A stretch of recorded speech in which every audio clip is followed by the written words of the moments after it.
Hey, good morning, sir. So Mridul Agarwal here. He'll be our host for tonight. Okay, sir. Okay. Welcome. Thank you, sir.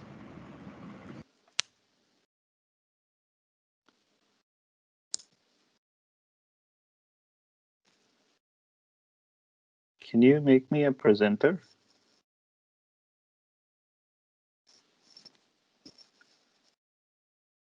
I have two logins, so one for Oh, my phone and one for the desktop.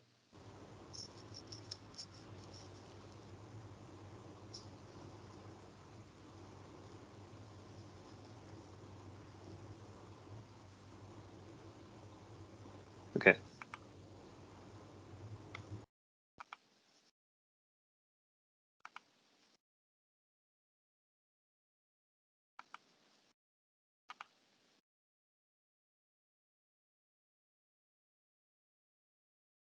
Can you see my presentation?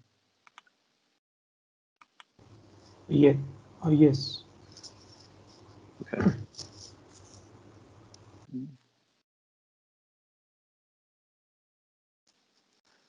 Okay. Are we good to go?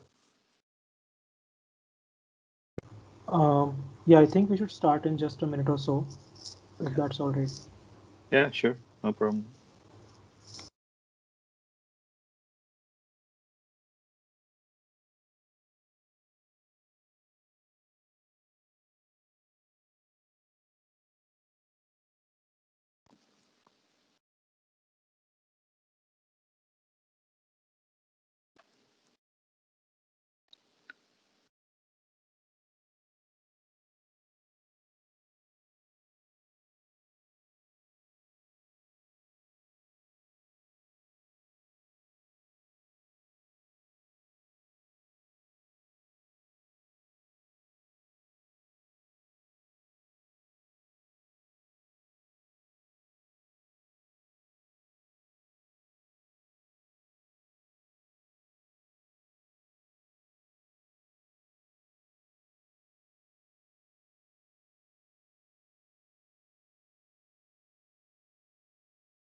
I think we can start now.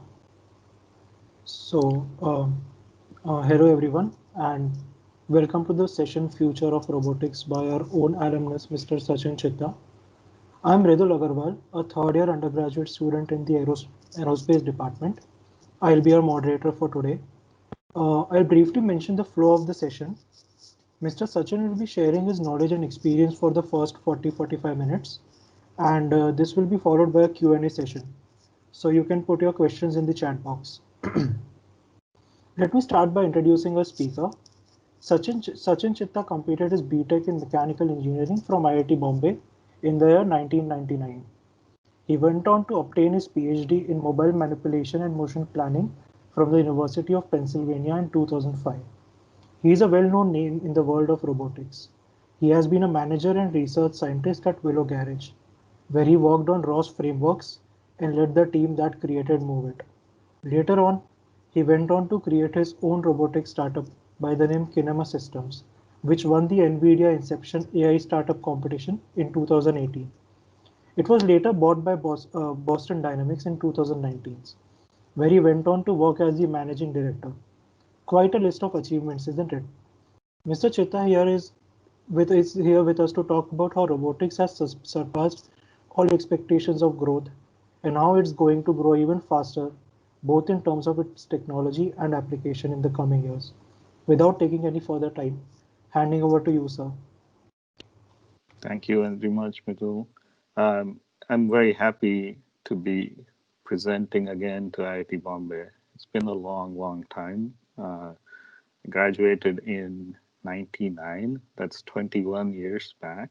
Uh, and I'm realizing that when I graduated, maybe some of you weren't even born,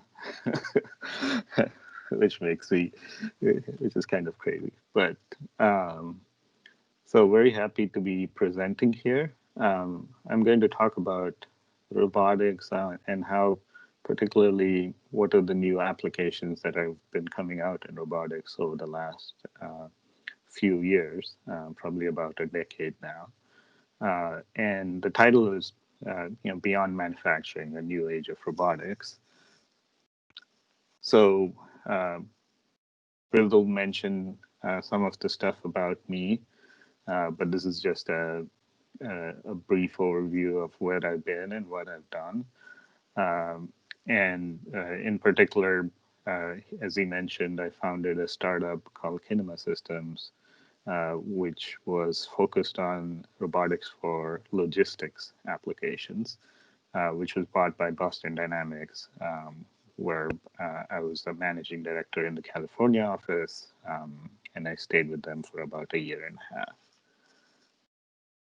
So when you think about robots, they actually go back a very long time.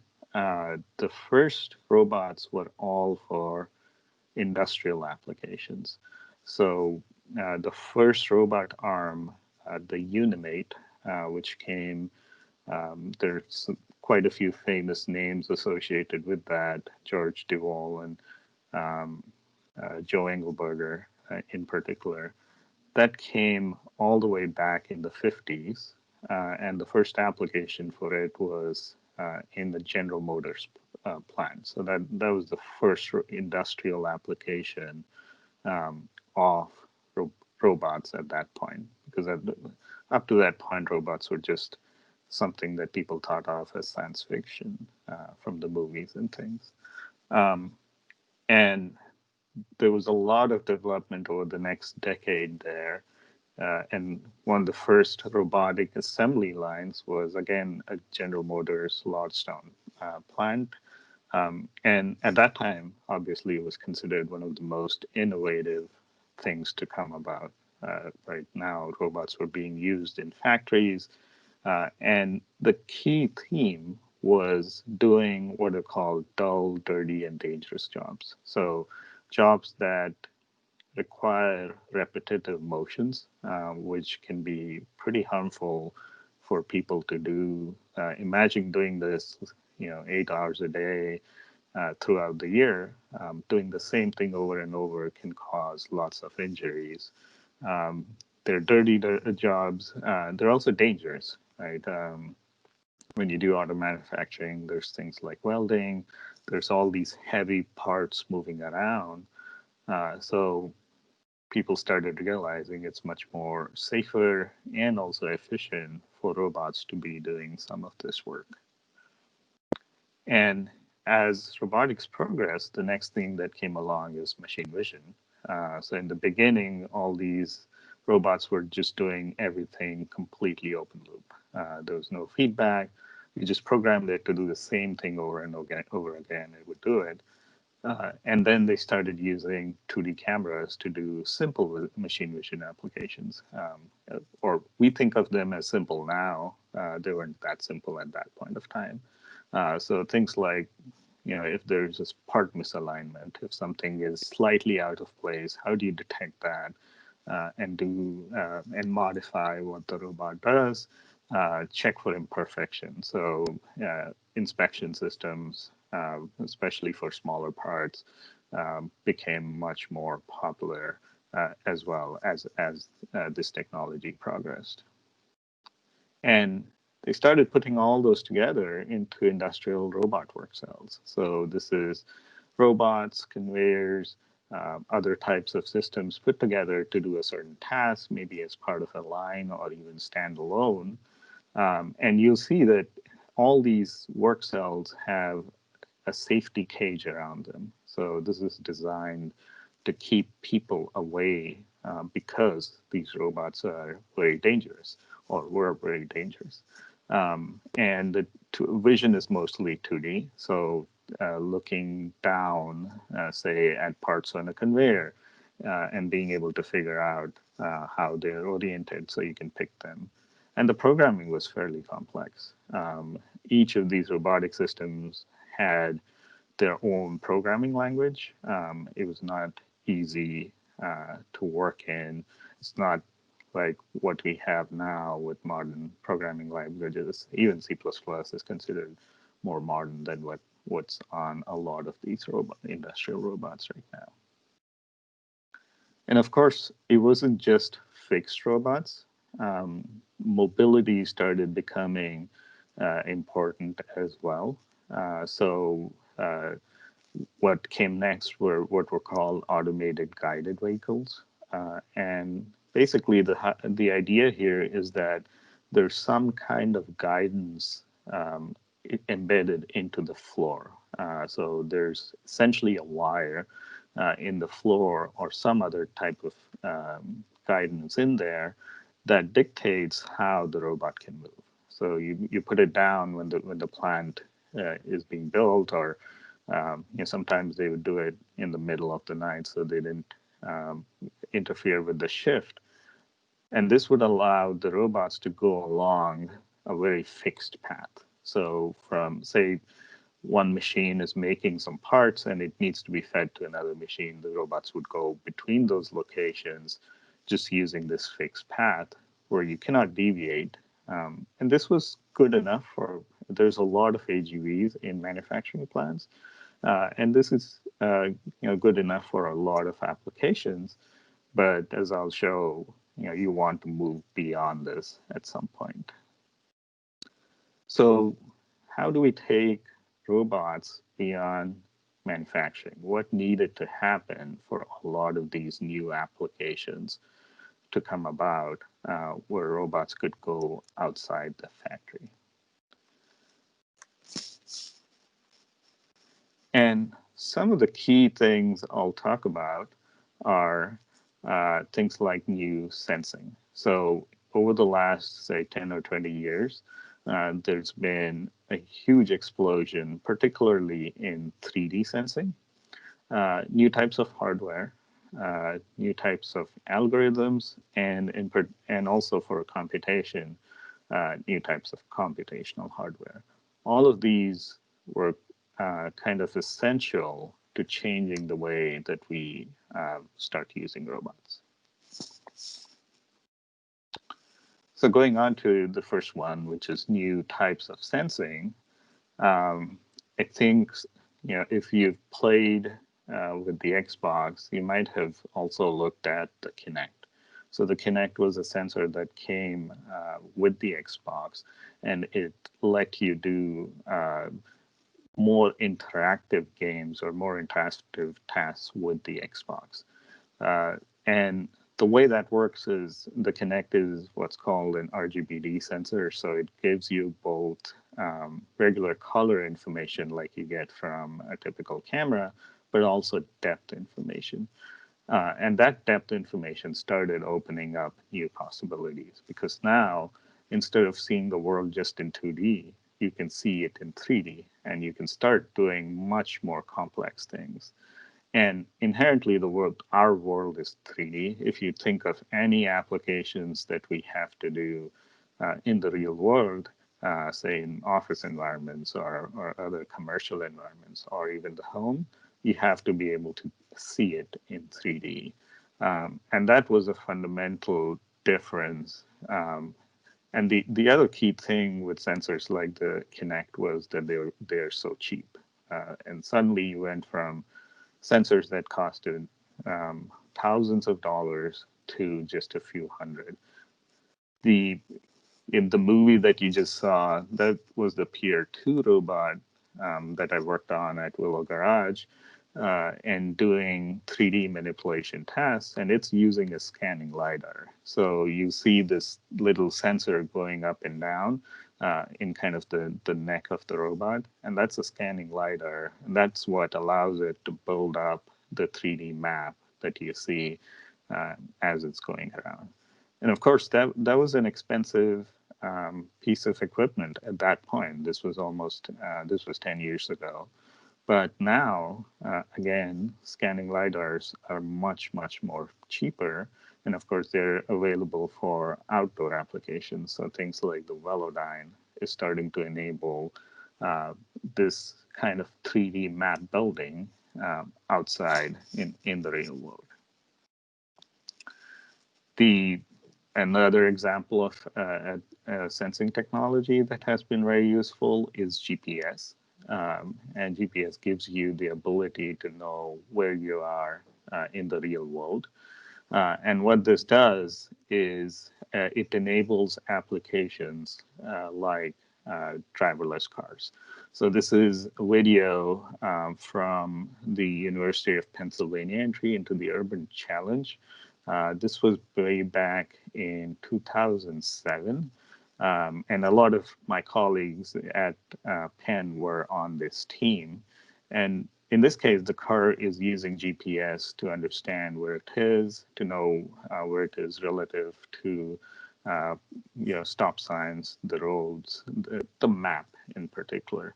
It's also using a velodyne that you can sensor that's mounted on the top of the car, and that tells it uh, what else is in the surrounding, right? GPS only tells you where you are, but you need to be able to sense everything that's changing in the surrounding, and the velodyne laser LiDAR sensor is able to do that. So these are the kinds of things that have come up over the last 10 or 20 years that have been changing how we think about the types of applications that robots can do. And I think sensing is probably the biggest component of the new technologies that we now have available to us.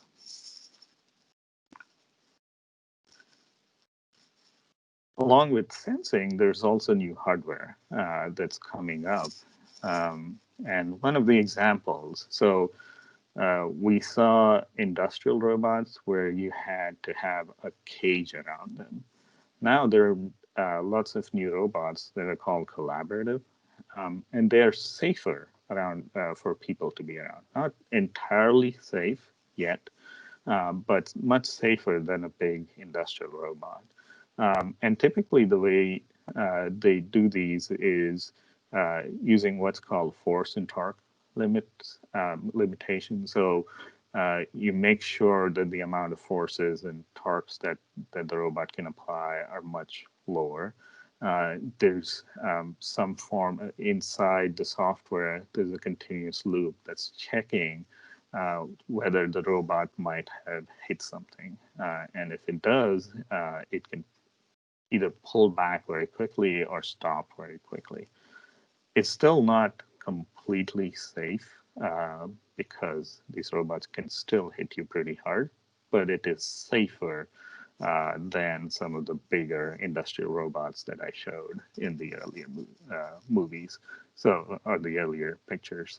So this is one of the key technologies that is enabling industrial robot arms in particular to be deployed in applications where there are people nearby. And of course, robots are coming down in price. I noticed this series of robots called Brabo, which actually I think comes from, was originally built at Tata Motors. And I believe these robots are less than $10,000, which is very cheap, starting to get very cheap for industrial robots. So cheaper robots will improve accessibility to businesses that could not maybe afford them earlier, and that'll only increase the types of applications that we're going to see. And robots, industrial robot arms in particular, can move you around. But once you start looking at things like applications where you have to pick stuff, you need grippers that are much more capable. And again, that's something that we are seeing a lot over the last 10 years, is lots of innovation in grippers in terms of how they grab things. Soft grippers that can let you grab with much more, do much more delicate tasks. So if you're picking food objects, now there are lots of grippers that can do that without damaging the food. Grippers that are designed to pick a variety of objects. So enveloping grippers that let, combined with vacuum cups that let you pick a wider variety of small objects. And all this goes towards making robots much more flexible. So robots used to be, like I showed with the industrial applications earlier, they were much more fixed, and once you designed them to do a particular task, that was exactly what it did. It could not deal with a lot of variety. But some of these changes are now letting robots and robot work cells do tasks that are much more diverse. And of course, there's innovation beyond just industrial robotics. Things like drones. So drones have now become much more cheaper, easier to control. Some of these drones have advanced collision capabilities, which means that they can fly around and look at the environment around them and not hit stuff.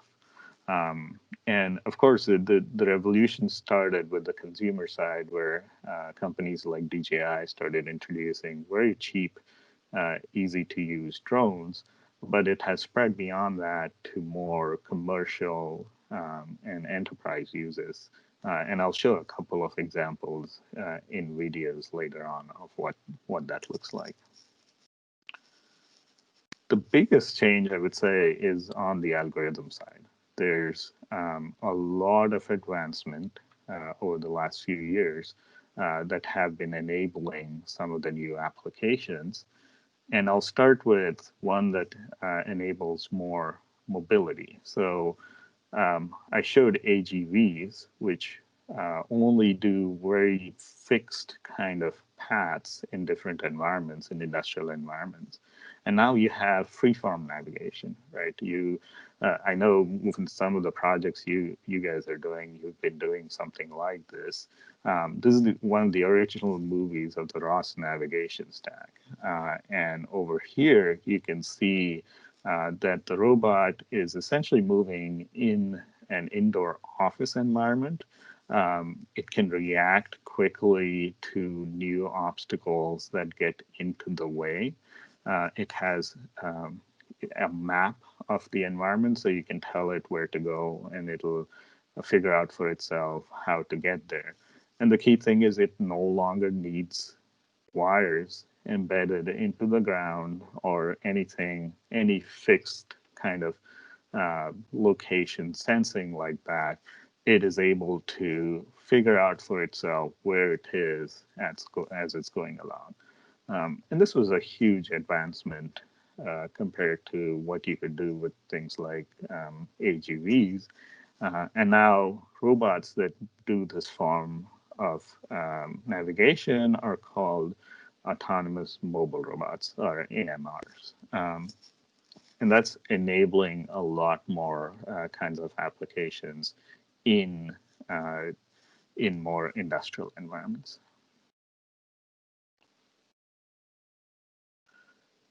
Of course, there's the same kind of innovation that we saw in navigation is now also available on the manipulation side. So this is a montage of different types of robots using MoveIt, which is a software for open source software for manipulation that I helped create at Willow Garage. And it's essentially designed to be able to do motion planning for manipulators. So what you saw the navigation stack do for mobile robots, do the same thing for robot manipulators.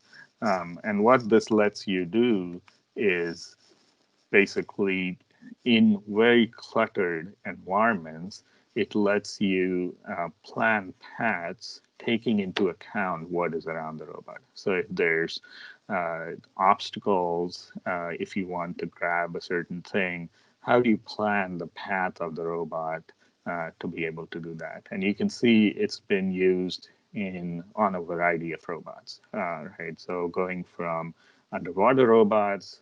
It's actually been used on one of the robots that's in space. It's been used on humanoids as part of the DARPA challenge.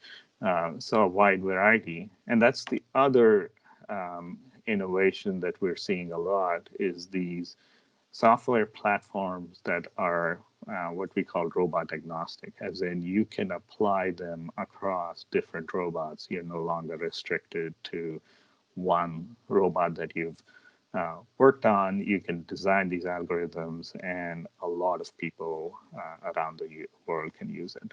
So that's another big innovation. And again, over here, it's integrating 3D vision, it also 2D vision for, or things like object detection for finding paths, and you can see that it's able to do fairly complex tasks, fairly complex applications using all these applications are actually using MoveIt in this case.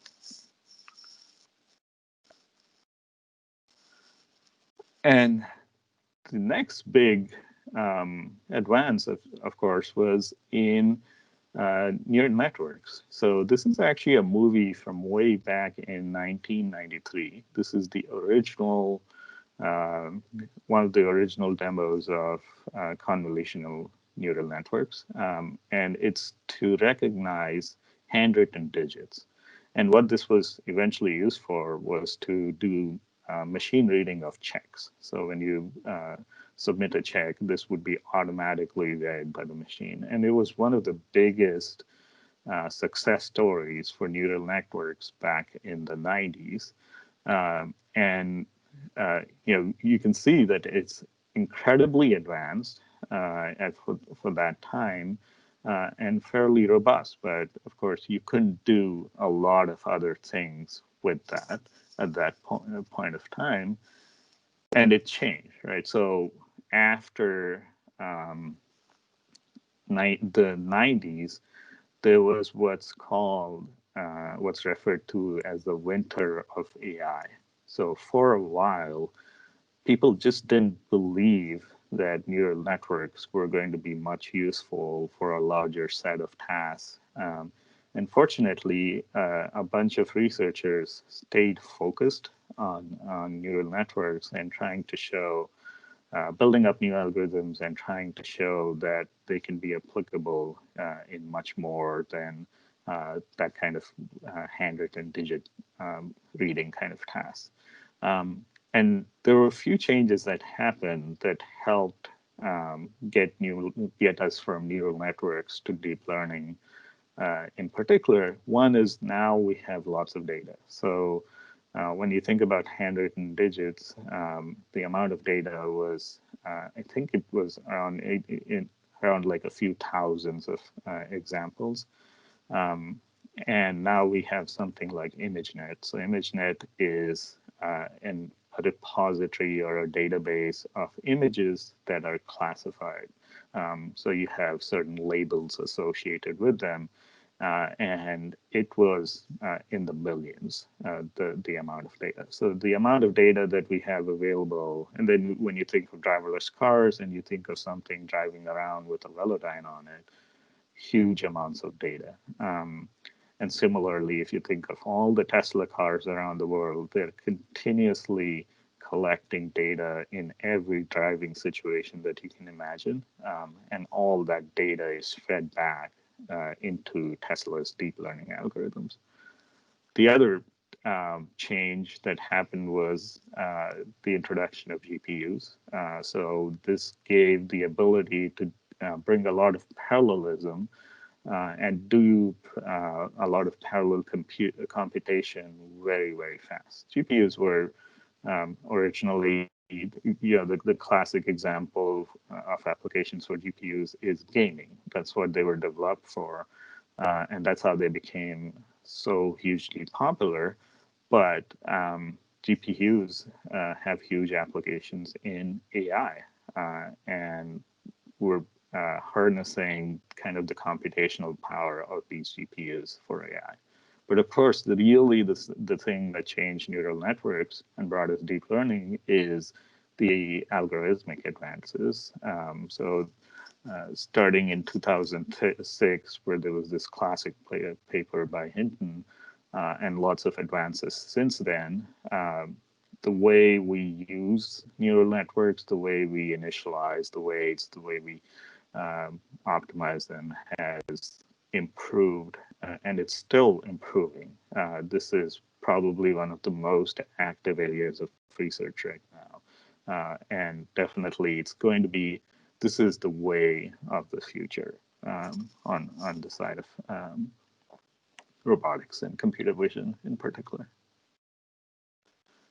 The other thing that has become more and more important as you get these robots out and into people's hands is making sure that the software is also interacting the right way.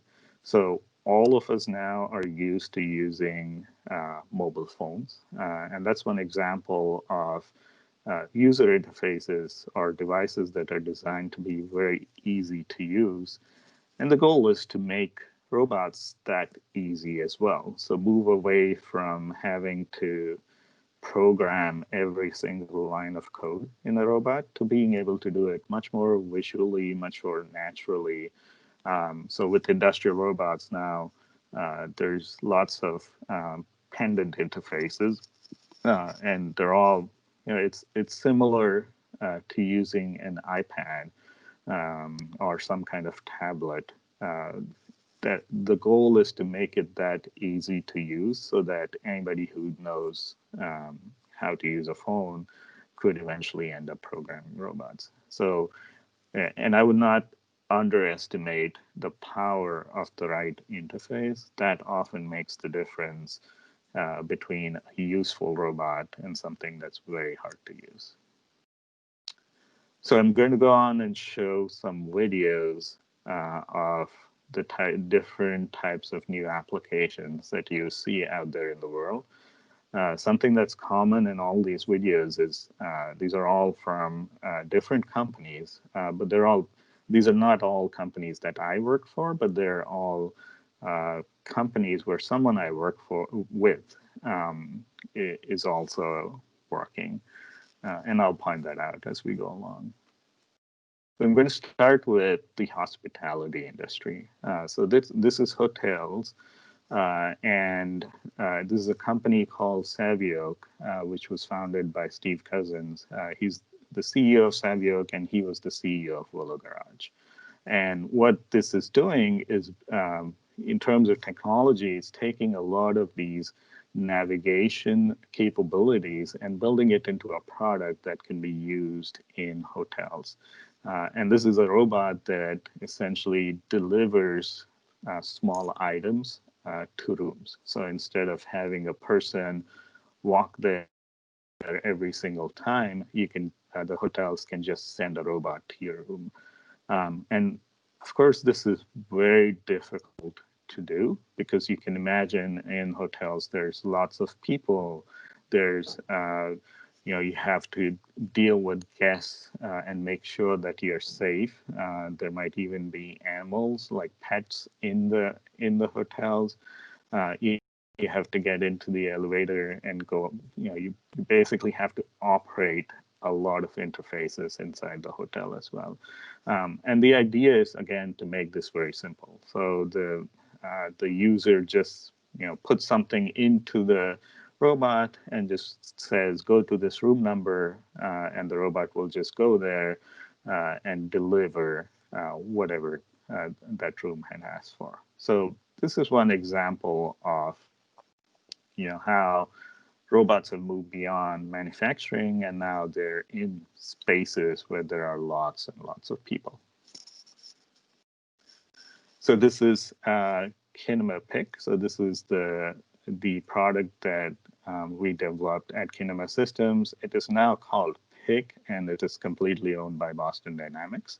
And over here, the technology that came into use is deep learning. So deep learning based vision that we've been using to detect and separate out all these boxes. And it's not easy to do because when you look at a pile of boxes like this, it's often hard to tell them apart. And quite often you'll have what are called uniform layers, where it's very hard to be able to say that this is one box and this is a different one. You have to be able to see things pretty clearly and use these deep learning based techniques to tell them apart.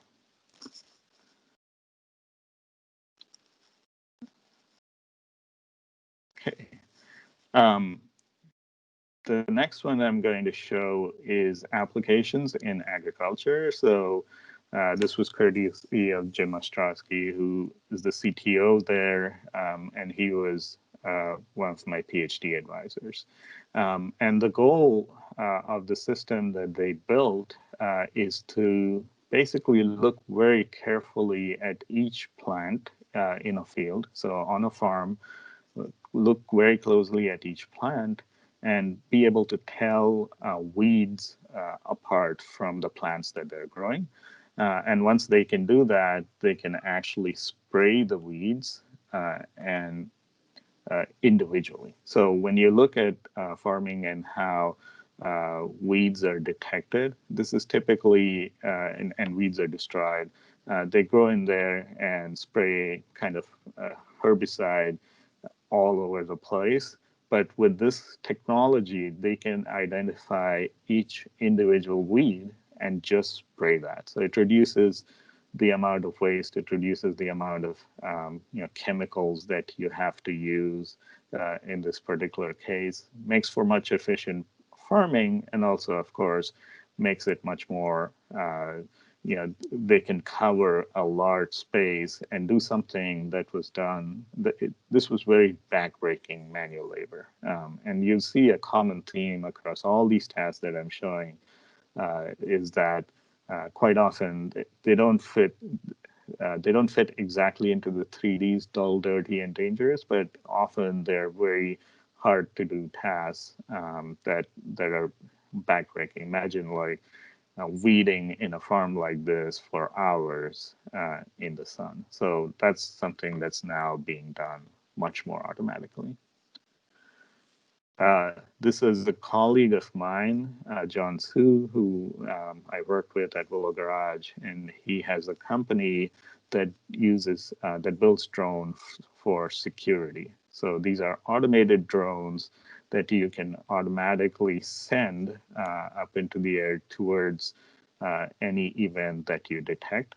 They do patrols, so these are being used for things like patrolling farmlands, patrolling solar farms, industrial areas.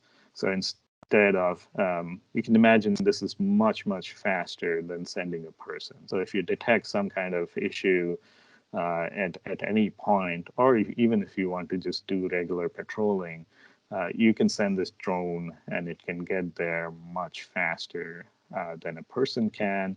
You get a bird's eye view, so it's a much clearer view, understanding of what's going on. And then you can, if there's an issue, you can also send people to deal with it. So again, an example of how we're going, we're deploying robots into more areas with people in them instead of just keeping them inside the factories.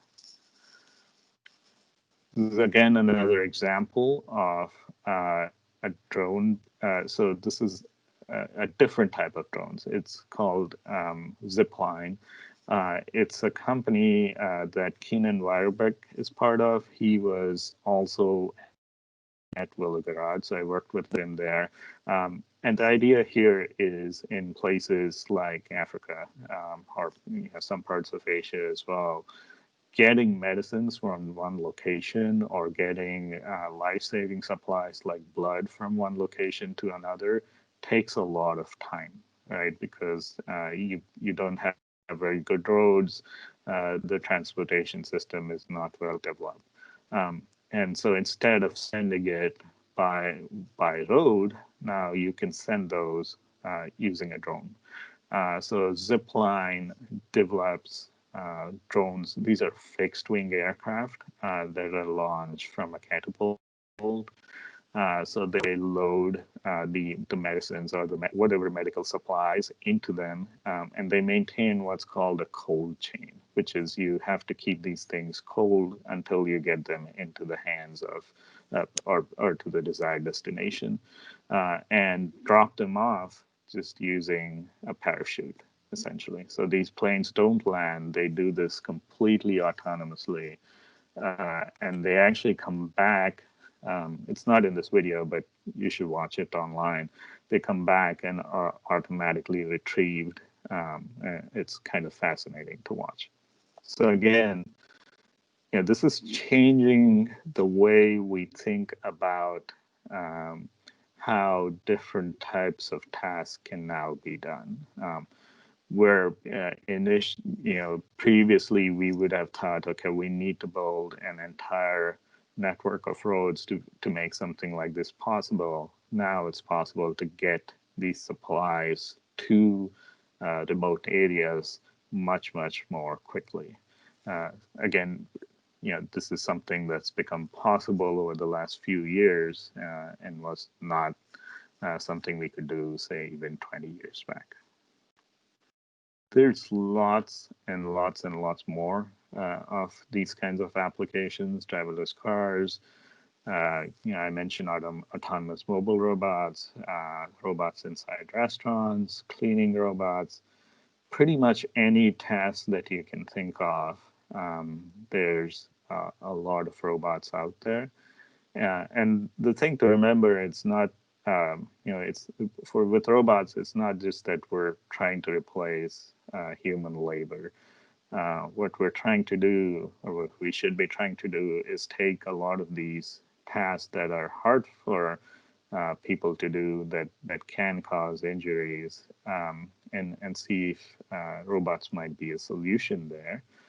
But also, as we've seen with some of the life-saving deliveries and things like that, there are new applications that we might not have even thought of over the last 20 years that are popping up. They're changing how robots are being used.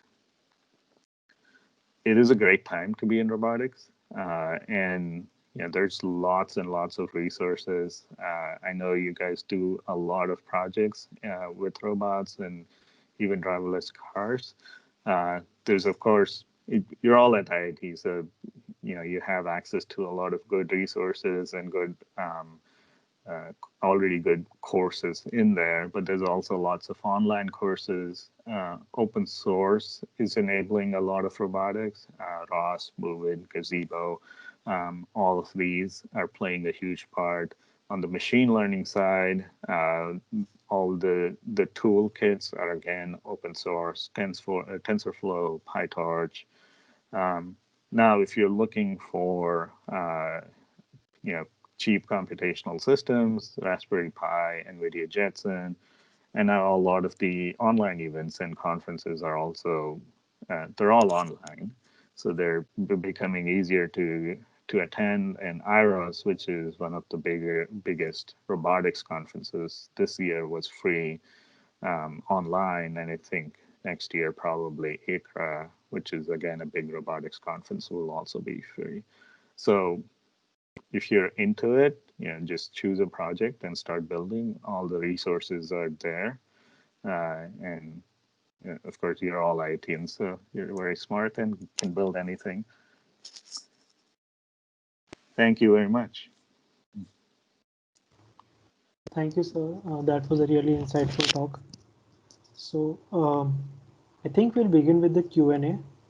So I'm aware that a lot of you can't post questions in the chat. So in just a few seconds, we'll be displaying a QR code on the screen. So you can scan that QR code. Yep.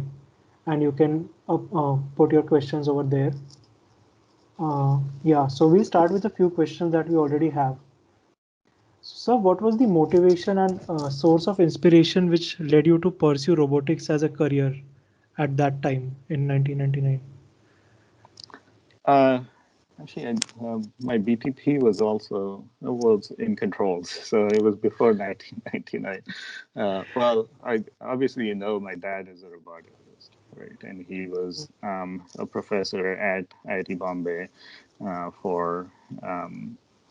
so that was the biggest influence. Nice. So the next question is, how did the technical activities and exposure at IIT Bombay help you towards your goal? And in continuation, how important was your branch and CPI in your journey till now? the CPI question made me laugh. So I think I'll answer the first question, which was what did we learn at IIT that helped. Um, the foundational years are really important because that's when you kind of build up the underlying skills that you need, whether it's mathematics, it's physics, um, and then I was a mechanical engineer, and I think it helps. So a lot of what I do now is software. I write a lot of software, but it did help. Robotics inherently is an interdisciplinary field. So you need to know a little bit of everything, and you need to understand.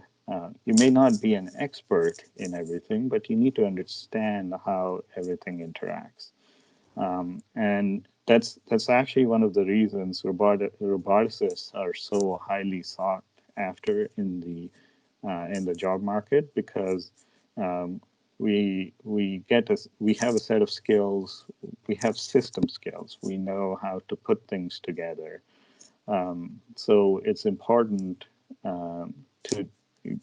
I don't think it's important what field you're in, but for robotics, it's important that you kind of try to get as much knowledge in all the different areas, whether it's mechanical, electrical, computer science, and you can, there's lots of roboticists who are mostly focused on the design side, so they're doing mechanical design of robots. There's lots of people who are solely focused, say, on vision, so more computer science and vision on that side. But most roboticists will know a little bit of everything. So I think the field you choose does not actually matter too much. You can be a roboticist anyway. I know people who have PhDs in physics who are excellent, fantastic roboticists. And I think in terms of what you gain at IIT Bombay, the foundational aspects of a lot of the courses that you're taking and a lot of the activities that you do there is a huge, huge factor. And if you want to do graduate school, it helps to come like if you want to do it abroad in the U.S. or somewhere else, it helps to come from a place like IIT Bombay. But you know you can be from anywhere. Robotics is now a much more open area, and because of the online resources and everything, it's easier for anyone to get into. Thank you, sir. That was really insightful. So the next question is in fact about higher studies. So how did doing a master's and PhD help you get into the robotics industry? It helps a lot. I would say I would recommend that everybody at least get a master's because then you get a much more focused set of. Uh, it's a little the course is a little more focused in terms of getting you ready for the master for the robotics industry. Uh, Getting a PhD, it's not like you would do it's not always that you would do work on a particular PhD topic that becomes kind of what you do in the industry. Getting a PhD is more about the training, about knowing how to pose the right problems, how to follow a structured approach to solving them. And also, PhDs take a longer time. It builds a certain sense of discipline and the ability to approach new problems. But I will say you can do robotics without even a degree now. And AI in fact, at least here in the U.S., there's more and more recognition that a traditional degree is not a guarantee of what you can do, as in you can pretty much do anything if you apply yourself to it, learn through other resources as well, and just stay focused on what you want to do. All right, thank you. So, today, what would your advice be to those who are robotics enthusiasts and with regards to pursuing a formal higher education in the field? I Like, think it's important to. I like what you guys are doing as part of the Innovation Center. I think it's important to do these kinds of projects, and because this is doing things practically is the best way of gaining knowledge, and it gives you the ability to understand all these systems, how they're put together, and there's no better education than building by yourself. So that's what I would recommend is just build stuff.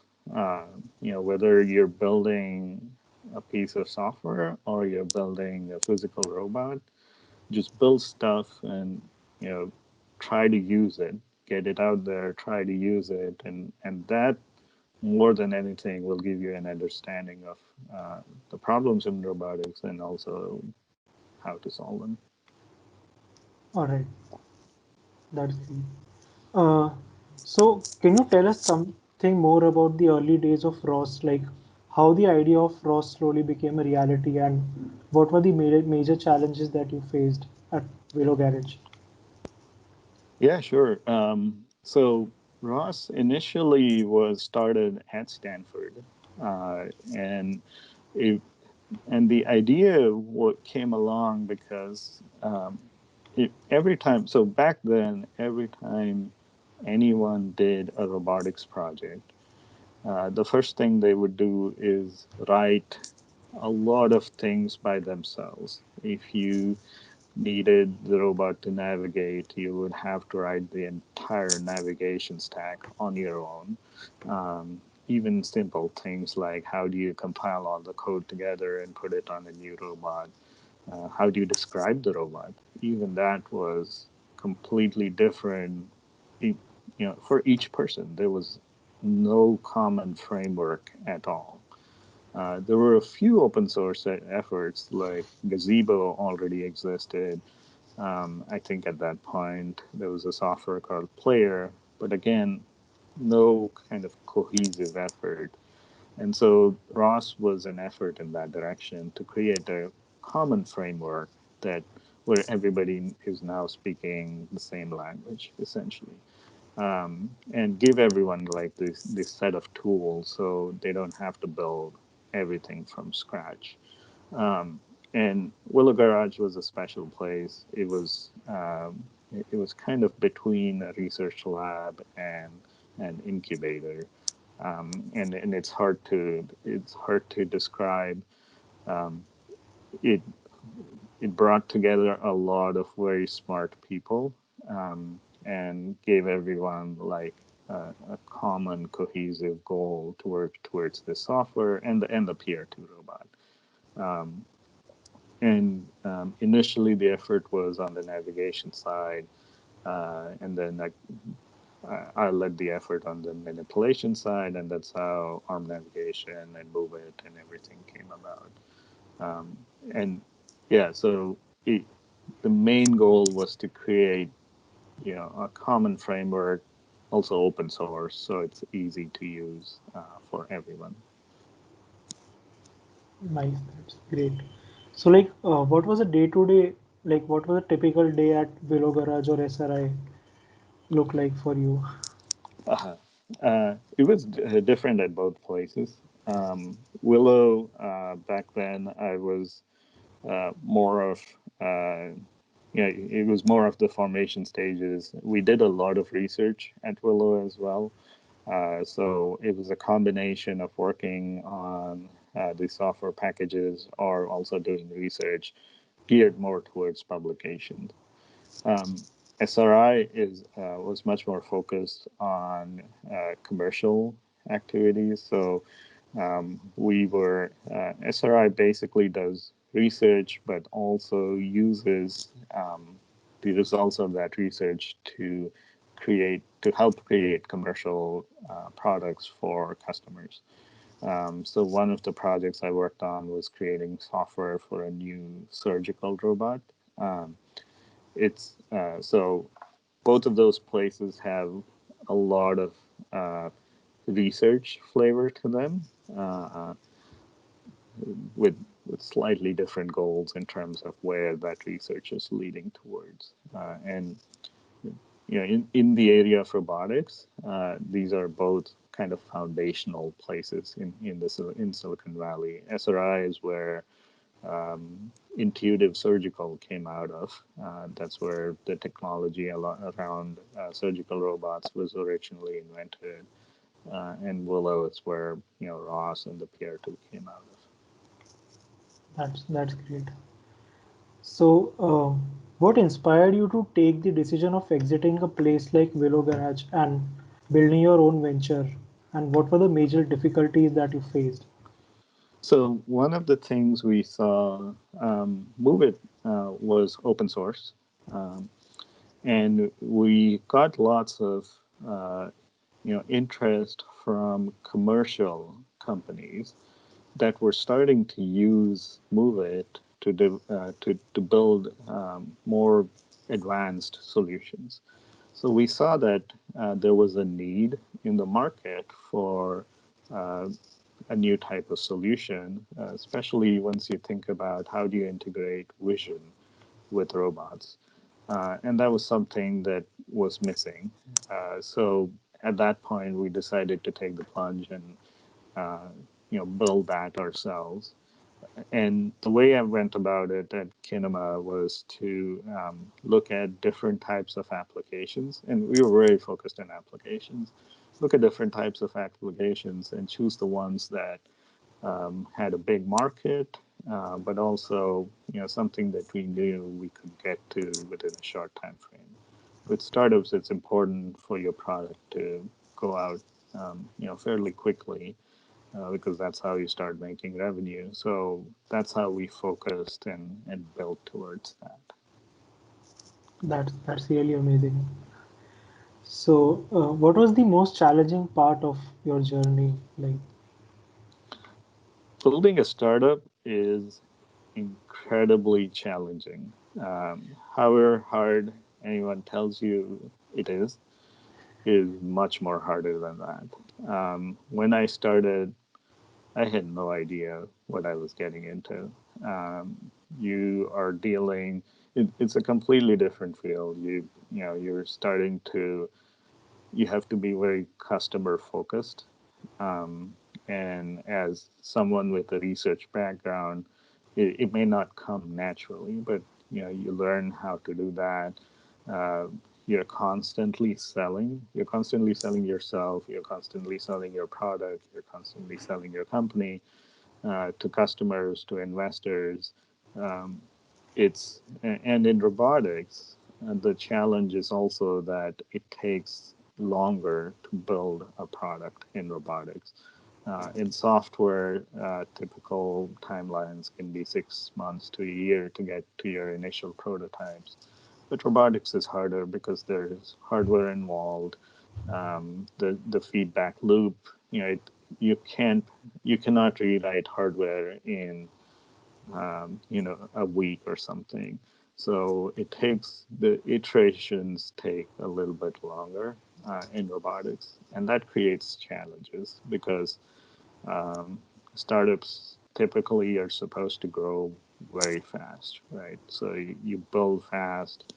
The famous Silicon Valley motto, break things.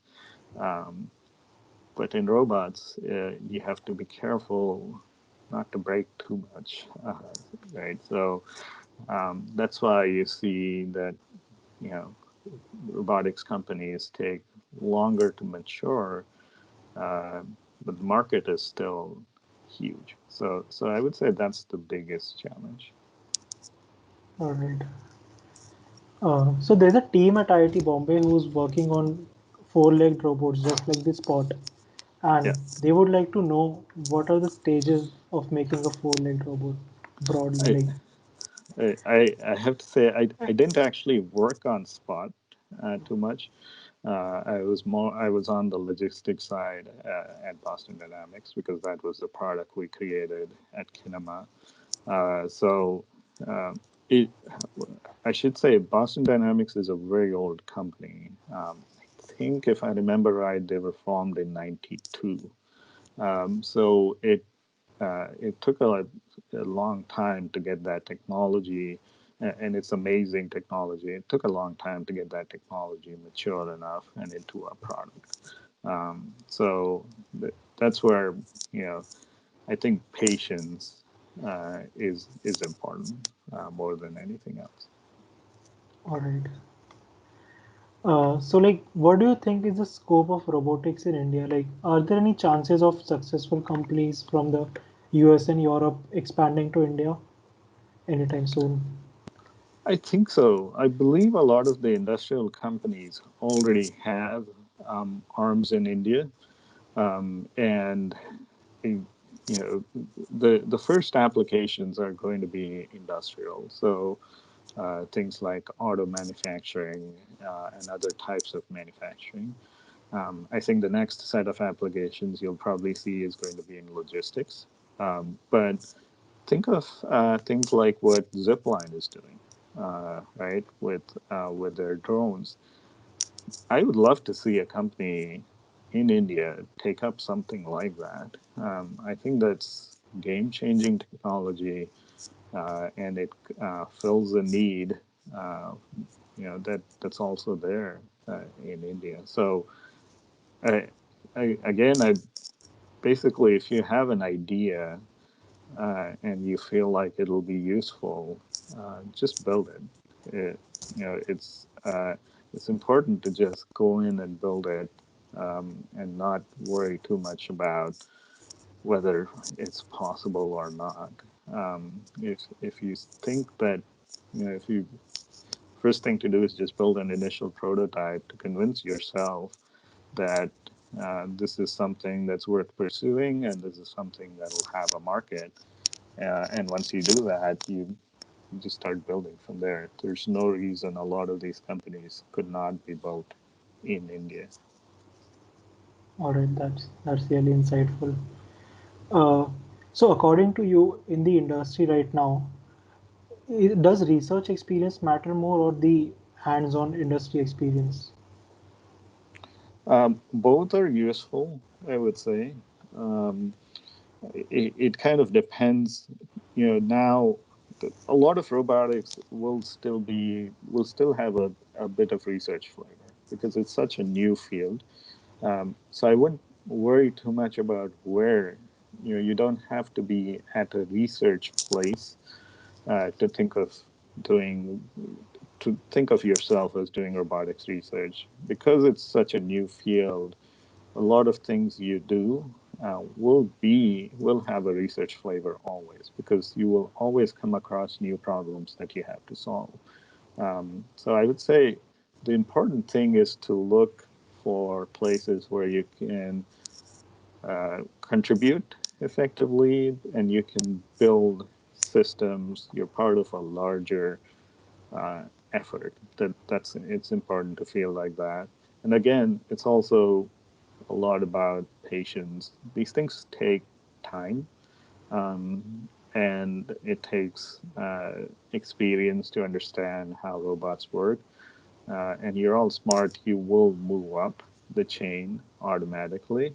Um, so no matter what you're doing, you just have to do it with a lot of passion and a lot of interest and a lot of focus, even if it seems like a really small task, right? You might be building, just a logging mechanism or something or software for that, but it doesn't matter. Every single step is one step ahead. So that's the way you should think of it. Thank you, sir. So I think in interest of time, this would be the last question which I'm asking. So what is the way forward in robotics? Like currently the major innovation scope is in algorithm verticals and integrating machine learning. What do you think about this? I think machine learning is going to play a huge role in robotics going forward. Uh, but I think at the same time you have to remember robots are still, you know, there's a lot of mechanical aspects to it. There's a lot of system integration aspects to it. Um, Deep learning works best to do what essentially when you're looking for patterns similar to what you've seen before. But there's much more to robotics than that. And putting everything together the right way is important and often an underrated skill. It's easy to just think that everything is about deep learning, but it's not. There's much, much more to robotics than just deep learning. So all the aspects of robotics are important: sensing, um, computation, but also the more importantly the hardware. Sometimes you can design hardware where you may no longer need the learning because you can design the hardware to adapt to the situation in a certain way. So going forward, deep learning is going to play a huge role, but I would say um, every part of robotics is equally important as well. Thank you, sir. So today's talk was really insightful, Mr. Sachin, and I'm sure our audience has a lot to take from today's session. We thank you for taking your time out of this busy schedule and coming to present this perspective account of robotics. Thank you very much for having me. It's great to see the innovation happening at IIT Bombay. Um, you you guys definitely have way different resources than we did and access to robots. I'm very happy to see the progress that's being made, and yeah, definitely keep building. Robotics is going to keep growing, and you can't make a mistake being in robotics right now. It's the biggest growing field. So Definitely, sir. Definitely. And I would like to thank everyone in the audience for attending. Good night, and you are free to leave the session. thanks a lot. Bye. Thank you, sir. Bye bye.